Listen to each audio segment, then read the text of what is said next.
Indeed, all our children going to Form 1 should start reporting next week, and the government has already released approximately Kenya shillings 30 billion to all secondary schools in the increased capitation plan of supporting each and every learner with up to Kenya shillings 22,400 to ensure that secondary education is accessible to all our children, and to ensure that we have equity across the country in terms of availability to education, and equally to ensure that, as was there before, children who were still not of age and who could not access secondary education are now able to access basic education until they are of a mature age. Today I call upon prudence in the use of all public resources meant for our children. And this is not an issue, as I said this morning, that is debatable. We must avoid wastage and misuse of these resources. Fellow Kenyans, further to this, and as I stated to you in my New Year's address, I did say that in the following weeks, I will be announcing names of men and women who will join me in delivering our promises to Kenyans.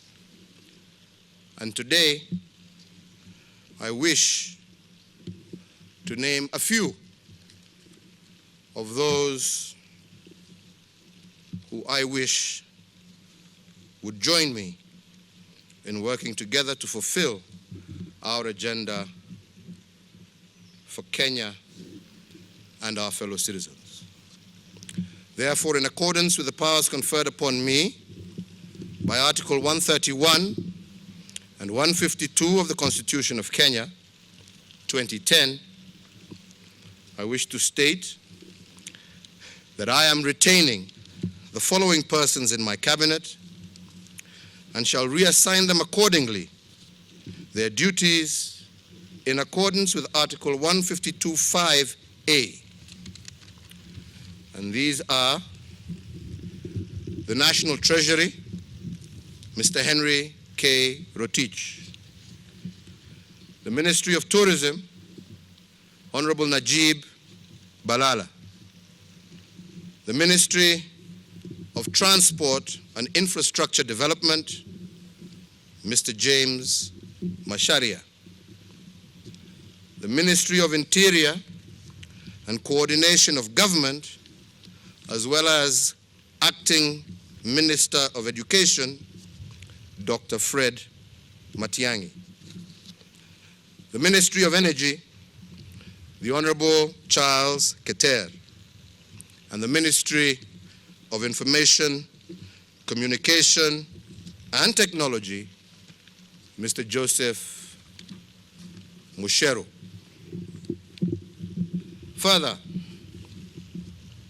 in accordance with the powers conferred upon me by Article 132(4)(a), I have made the following appointments. Head of Public Service will continue to be Mr. Joseph Kinyua.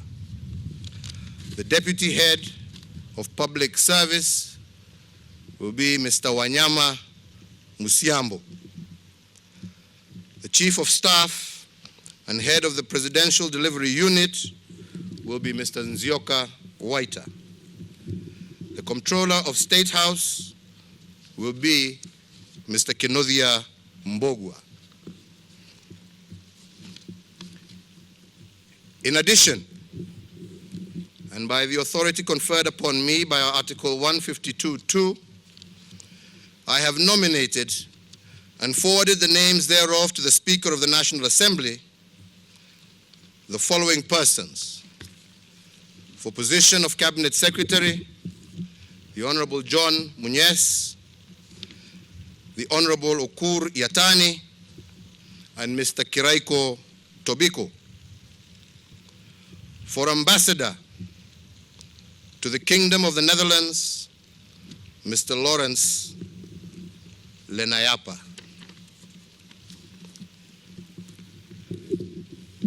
In accordance with my nomination, I have today accepted the resignation of Mr. Kiraiko Tobiko as Director of Public Prosecution under Article 158(9) of the Constitution of Kenya, 2010. Further, in order to enhance service delivery and efficiency within the National Police Service, I have, in accordance with Article 132 of the Constitution of Kenya and Section 17 of the National Police Service Act, made the following changes in the National Police Service. For redeployment, the following have been deployed to the Public Service Commission for further redeployment. 1, Joel Mboya Kitili, formerly Deputy Inspector General, Kenya Police. 2, Samuel Arachi, Deputy Inspector General, Administration Police Service. 3, Ndegwa Muhoro, Director, Directorate of Criminal Investigations. Appointments. I would also like to inform the country that on the advice of the National Police Service Commission and in consultation with the Inspector General and via Regulation 26 of the National Police Service Commission Act, Recruitment and Appointments Regulation 2015, the following officers are appointed in acting capacity until processed by the Commission in accordance with the said law. And these are Edward Joroge Mbogwa, appointed to Acting Deputy Inspector General, Kenya Police Service. Nur Yarao Gabao, Acting Inspector General, Administration Police Service. 3, George Kinoti Mainge, Acting Director, Directorate of Criminal Investigations. Fellow Kenyans, as I have said, over the next few weeks, I will be making further announcements to fill cabinet positions, to fill the positions of principal secretaries, as well as our sagas, as we continue to populate the government with those that will be charged with the responsibility of executing our agenda for the next 5 years. I thank you, and may God bless you, and may God continue to bless the Republic of Kenya. Thank you very much. Asanteni.